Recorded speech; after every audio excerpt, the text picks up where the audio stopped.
Yo, what's good, bro? Hey, another video. I know y'all probably not expecting this, but today I'm going to read the Bible to you guys, uh, and I'm going to break down on what it means. Yeah.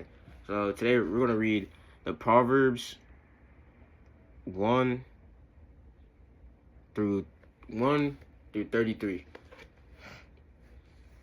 and I'm gonna start off with 8. My son, hear the instruction of thy father, and forsake not thy law of thy mother. For they shall be an ornament of grace unto thy head, and chains about thy neck. My son, if sinners insist thee, consent thou not. It means sinners, I'm pretty sure it makes sense, but I'm gonna break it down to the people that don't know. So if you have so you have a friend or you have a girlfriend. If she wants you to sin with her, don't. That's what that means. If you're, as an example, it says this in the Bible. If your arm is causing you to sin, cut it off.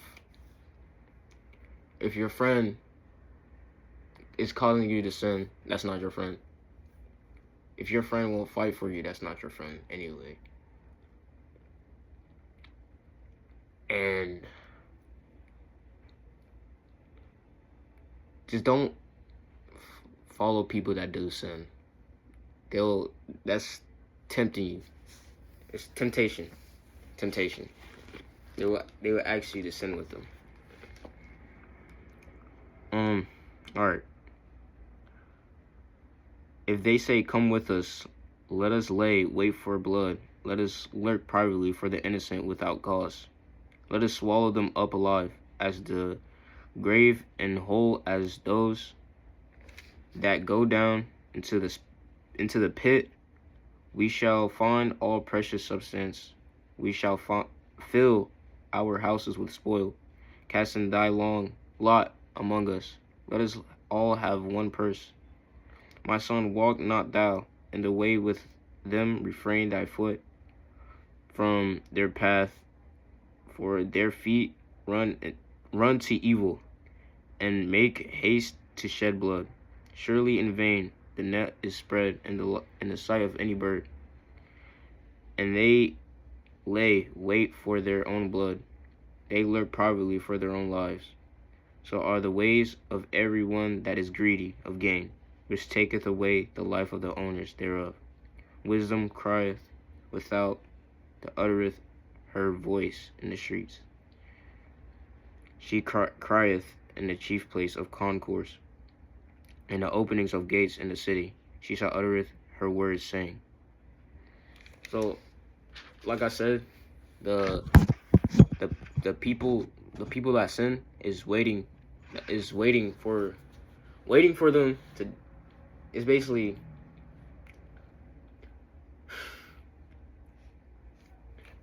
people that think that killing and stuff like that is fun.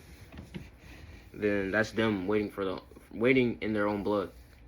Basically, that means waiting to die, because that stuff will catch up to you, and that's a life lesson too.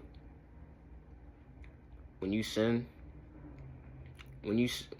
now, it might not seem anything because it will affect your future. So you have to watch when you say. A lot of Christians watch, because you see a lot of Christians watch what they say, because if they say something real bad, that could affect their future, and you don't know how it could affect your future. Yeah. Only yet simple ones will yet love simplicity, and the scorners delight in their scorning, and fools hate knowledge. Turn you at my reproof. Behold, I will pour out my spirit into you. I will make it known my words unto you. Because I have called, and ye refused. I have stretched out my hand, and no man regarded. So God God will God will call at you. He will call, like, he will call at you, and if you refuse, then if you know, you know. But I'm gonna read it. Because I have called and ye refused, I have stretched out my hand and no man regarded, but yet have set at naught all my counsel, and will none of my reproof. I also will laugh at your calamity. I will mock when your fear cometh. When your fear cometh as desolation, and your destruction cometh as a whirlwind. When distress and anguish cometh upon you, then shall they call upon me, but I will not answer. They shall seek me early, but they shall not find me. For that they hated knowledge, and did not choose the fear of the Lord. They they would none of my counsel. They would despise all my reproof. Therefore shall they eat of the fruit of their own way, and be filled with their own devices. For the turning away of the simple shall slay them, and the prosperity of fools shall destroy them. But whoso hearketh unto me shall dwell safely, and shall be quiet be quiet from fear of evil. So I know y'all see some people that mock God and stuff like that. When you mock God, no, you don't get a second chance. If you call out him and you rejected him, and it's like it's really scary, because like when you mock God and you know you don't get a second chance, now at that point it's like you're on your own. You don't get like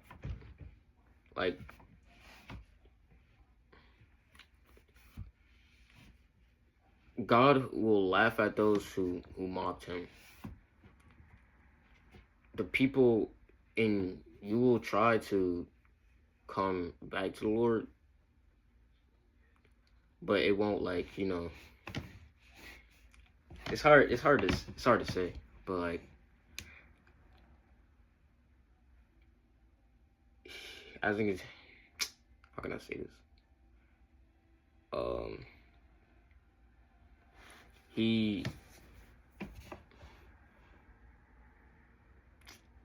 How can I say this?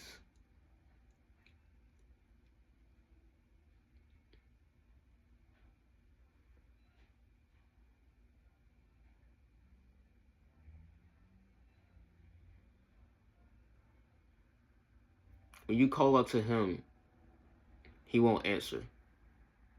When you go seeking from him, he won't answer. I don't want to seem and make God like a scary. No, God's not scary. It's just the people judge a book by its cover. People, they judge God before they even know him. But it's like these people are lost and they're confused. But yeah, that's all. I know a lot. I know a lot more. I'm going to be posting stuff like this, and yeah, I just see how it goes. I do a lot of studying. I've been doing this since I was like 13, and then as I got older, I started getting more and more into it. But yeah, I'll see you guys next time in the next video.